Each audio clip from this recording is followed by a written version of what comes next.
ভুলেও বিছানায় বসে খাবার খাবেন না, তাহলে এই তিনটি বিপদ আপনাকে ভোগ করতে হবে। মৃত্যুর আগে একবার হলেও এই তিনটি বিপদ আপনার সংসারে আসবেই। যাদের বিছানায় বসে খাবার খাওয়ার অভ্যাস তারা অবশ্যই ভিডিওটি সম্পূর্ণ দেখবেন এবং সতর্ক হয়ে যাবেন। রাসূলুল্লাহ সাল্লাল্লাহু আলাইহি ওয়াসাল্লাম কেন বিছানায় বসে খাবার খেতে নিষেধ করেছেন, শুনলে আপনার চোখ কপালে উঠবে। প্রিয় দর্শক, আপনি যদি রাসূলুল্লাহ সাল্লাল্লাহু আলাইহি ওয়াসাল্লামকে ভালোবাসেন অবশ্যই আলহামদুলিল্লাহ কমেন্ট করবেন এবং ভিডিওটি যথেষ্ট পরিমাণে শেয়ার করে সকলকে সাবধান করে দিবেন। হিন্দু মুসলিম সকলের উচিত ভিডিওটি সম্পূর্ণ দেখা, কারণ এই অভ্যাসটি আমাদের সকলের মধ্যে রয়েছে। বিছানায় বসে যারা খাবার খায় তাদের সর্বপ্রথম যেই অসুবিধা বা বিপদ লেগে থাকে তা হলো কারণে অকারণে স্বামী স্ত্রীর ভেতরে ঝগড়া বিবাদ লেগে থাকা। সকলের ঘরে খারাপ ভালো উভয় জিন রয়েছে, কিন্তু খারাপ জিনগুলো ওই সকল মানুষকে খুব দ্রুত প্রভাবিত করতে পারে যারা বিছানায় বসে খাবার খায়। যে বিছানায় আপনি মিলন করেন, শয়ন করেন, সেই বিছানায় বসে খাবার খেলে শয়তানের বদনজর লাগে এবং সংসারে ঝই ঝামেলা লেগেই থাকে।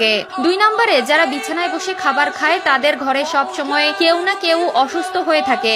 আগেই বলেছি, যে বিছানায় আপনি মিলন করেন, যে বিছানায় আপনি বিশ্রাম করেন, সেই বিছানায় যদি খাবার খান তাহলে শয়তানের বদনজর আপনার ও আপনার পরিবারের সদস্যদের উপরে পড়ে, যার কারণে সংসার থেকে রহমত উঠে যায় এবং সব সময় অসুখ বিসুখ লেগেই থাকে। যাদের বিছানায় বসে খাবার খাওয়ার অভ্যাস রয়েছে তারা অবশ্যই এই বিষয়টি ত্যাগ করবেন। আমার জন্য নয়, আপনার ও আপনার পরিবারের ভালোর জন্যই বললাম। মানবেন কি মানবেন না সেটা একমাত্র আপনার একান্ত ব্যক্তিগত বিষয়। যারা বিছানায় বসে খাবার খায় তাদের সংসারে ঘন ঘন ঝগড়া বিবাদ হতেই থাকে। কোনো কারণে বা অকারণে ছোট ছোট বিষয় নিয়ে খারাপ পরিস্থিতি সৃষ্টি হয়। 3 নম্বরে, যারা বিছানায় বসে খাবার খায় তাদের বাসায় যতই টাকা আসুক না কেন সেই টাকার বরকত হয় না। তাদের টাকা কোথাও না কোথাও বাড়তি খরচ হয়ে যেতে থাকে।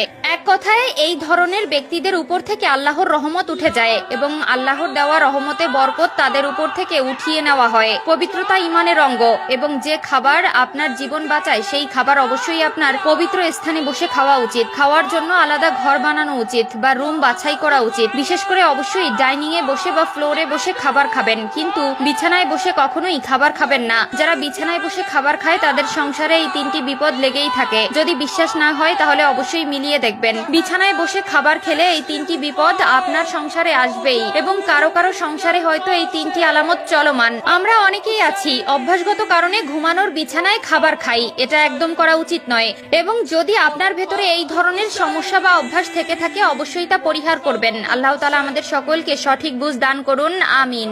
বেশি কথা না বলে আপনাদের জানিয়ে দেব নারীদের কোন 3টি ভুল তার সংসার ভাঙার মূল কারিগর। 1 নম্বরে হচ্ছে অতিরিক্ত জেদ। প্রিয় দর্শক, অবশ্যই আপনারা মিলিয়ে নেবেন, প্রত্যেকটি ডিভোর্সের পেছনে একটি সমস্যা থাকে। নারীদের অতিরিক্ত জেদের কারণে 10টি সংসারের মধ্যে 9টি সংসার ভেঙে যায়। 2 নম্বরে যে ভুলটি মেয়েরা সবসময় করে থাকে